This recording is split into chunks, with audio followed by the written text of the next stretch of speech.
So I'm going to talk in this short video a little bit about competitive exclusion. Because this unit is partially about interactions like competition, sometimes there are winners, sometimes there are losers, sometimes organisms just go extinct. So competitive exclusion somewhat implies that.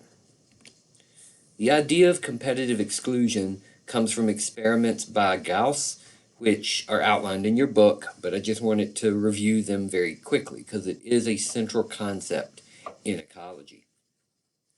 The idea of competitive exclusion has to do with the fact that, again, we are dealing with limited resources.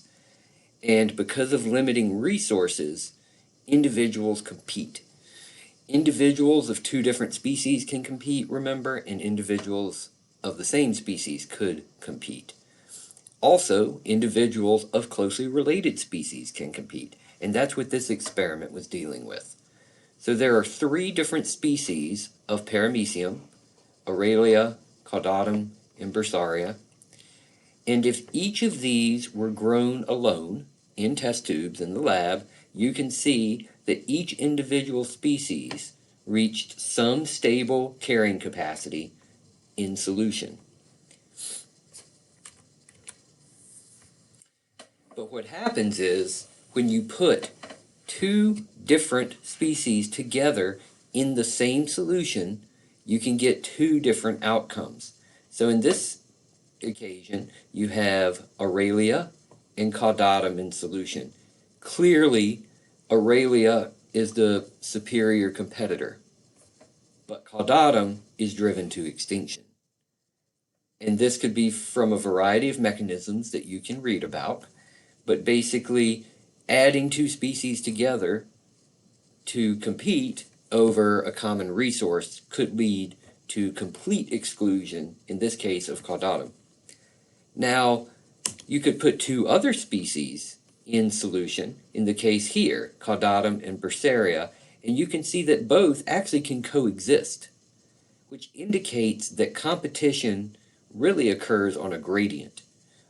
You can have two extremes of that gradient. You could have complete competitive exclusion, like Caudatum here, that goes to extinction when in solution with Aurelia, or you can have two species coexist. And coexistence can occur even if one species, in this case Caudatum, seems to be a superior competitor because it has a faster growth rate compared to Bursaria, but they can still coexist.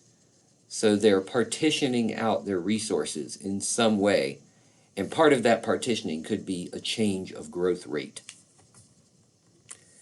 And again, this simply means that competition can occur along a continuum.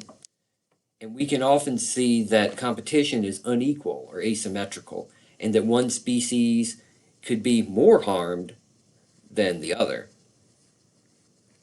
In some instances, you can get what we call amensalism. This is a negative/not or zero interaction, meaning individuals of one species are harmed while the other species is not affected at all, neither in a positive way or a negative way. Versus competition, where we get both negative-negative, because both are dampened in some fashion, slower growth rates or something like that. Or you can get this asymmetrical amensalism here, where one is completely negatively affected, usually by death, and the other just really doesn't have any impact at all. So when taken into account, here's a question. If we look at Aurelia and Caudatum in solution, which of these three different components of the competition continuum do you think fits this ecological pattern? Here, is it equal competition, where both are equally affected? Is one more negatively affected than the other? Or is one completely negatively affected and the other has no effect at all? I'm actually not going to answer this question for you, but I want you to think about it, because you might see it again. Take into account the other relationship we saw, caudatum and bursaria, and you see these patterns here. Where on the competition continuum do you think this relationship lies? A, B, or C?